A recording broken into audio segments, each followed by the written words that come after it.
Hi, I'm Noel Swain.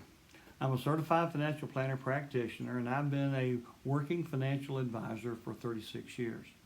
In this video, I'll discuss what the coronavirus has done to many of us and how it may be affecting our investments because of the fear that it's causing.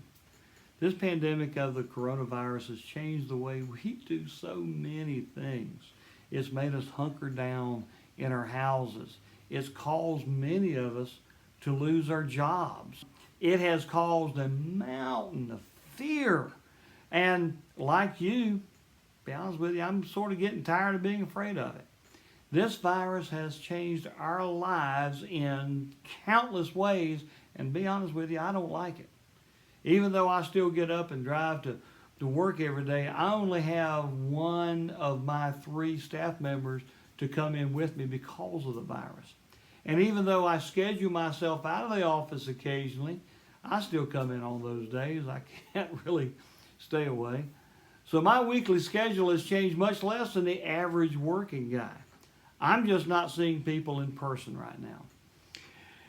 But if our economy continues to open back up, which I'm hoping that it will do, and if it does it on a gradual basis, which is what we're doing, I hope to start back having in-office meetings with clients again pretty soon. I'm trying to get masks and gloves and disinfectant spray and hand sanitizer and wipes and even a thermal thermometer so we can be as safe as is possible when we do start having people come back in again. All right, on another subject, have you noticed that everyone you speak to seems to have a different number regarding the coronavirus? To be honest with you, I think we should expect that, because, we are human. Humans are thinking individuals, and we're sort of good at making things up and rationalizing our thoughts and behavior. So if we hear a number that agrees with the way that we want to think about a subject, we will quote that number to other people as if it came right straight out of the Bible. I personally have been keeping daily statistics that come from the website www.worldometer.com. I can't for certain vouch for its accuracy though. In fact, however, it is pretty close to the CDC numbers, which I don't know how accurate they are either. In fact, I really don't think anyone has the market cornered on truly accurate statistics regarding the coronavirus. Is the Stanford University study right when it states that 55 times more people have or have had the virus than what's being counted? Is it right when you hear anecdotally that doctors are being pressured to list the cause of death of their patient's COVID-19 even though their patient died of a heart disease or maybe even cancer? I don't really know. Does anyone really know? I don't think so. Stanford conducted their study in one town in California. Would those statistics hold up if they had conducted the study in Woodruff or maybe in Charleston?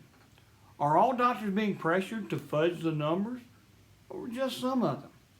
And how many doctors are bowing to that pressure, assuming there are any doctors that are being pressured? So it doesn't really matter what you want to believe, because whatever it is, you'll be able to find the statistics. Just go to Google and you'll be able to find the numbers that'll back up your claim. But the real numbers are important because it can tell us where to go from here. If the Worldometer numbers are correct, this virus honestly is scary dangerous. As of May 12th, 2020, they are reporting 1,390,476 people in America have contracted the coronavirus. And so far, 82,096 people have died from it. That works out to a 5.9% death rate. In contrast, the H1N1 or the swine flu killed 1 in every 4,800 people that got it. So at a 5.9% death rate, folks, that's Black Plague numbers. However, if the Stanford study is right, it means that over 76 million people have had the virus so far, and the death rate drops to 0.11%, or 1 in every 950 people. That may not be as good as the swine flu numbers, but it's still manageable. If the worldometer numbers are correct, we must keep a lid on activity because we don't want to lose 19 million of our population, which is what will happen at 5.9% death rate if everybody gets it. If the Stanford numbers are correct and every person in America gets the virus, then we'll lose 300,000. If only 1/4 of our population gets the coronavirus, like what happened with the swine flu, we will suffer about 91,000 deaths as a result. At 82,000, we're getting close to that already.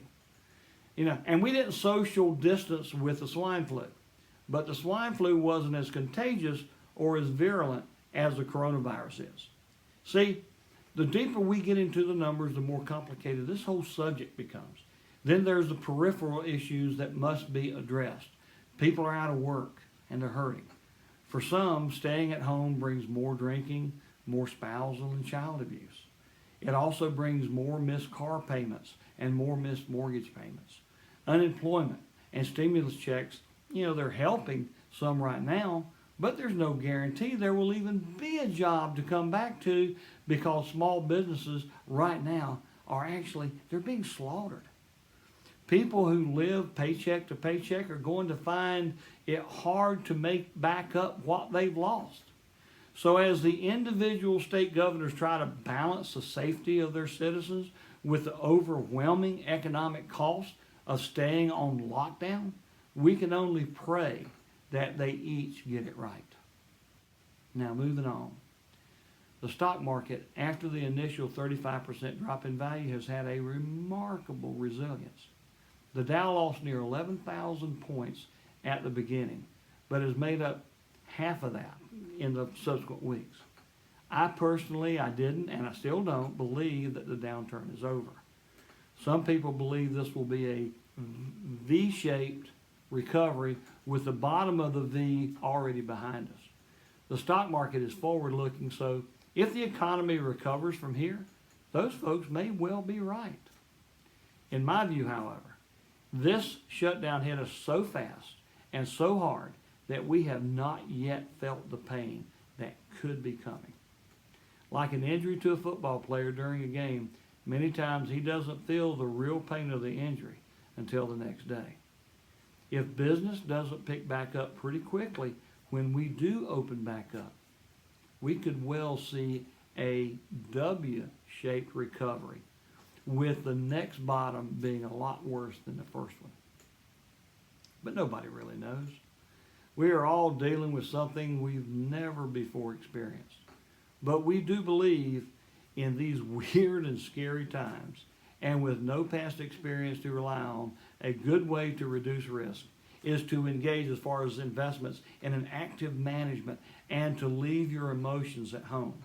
Some people, well-meaning as they may be, will try to convince folks that investing in a CD or annuity or of some type will keep you safe. They'll say that the stock market is fraught with danger and that you as an investor can't afford a single down day in the market. They will continually push the fear button, hoping to get you to invest your retirement savings in an account that will pay you about what you'll have to make just to keep up with inflation. That product will carry with it a high commission for the salesman and a long 10-year penalty if you try to get out of it. Folks, we don't do that. We know that holding on to equity investments can be really, really hard when the market is sinking, and that many bail out at just the wrong time. That's why we changed to an active management style several years ago. Active management follows trends and seeks to reduce risk by being out of the market during periods that the market is going down, and during periods that when the market is going up, we try to be in the market. Active management is a good place for investors that don't have the stomach to ride the market all the way down, then all the way back up, but they want more than a tiny interest rate that most likely will not increase their purchasing power over time. If you'd like to hear more about our active management style and how it may fit your style, give me a call at 864-582-7766. I'll be happy to walk you through the entire process. If you like it, you can determine what to do next. You'll never get any pressure from me or my team. So call me right now. It'll be a good conversation. I'm Noel Swain, CFP. Thanks for watching.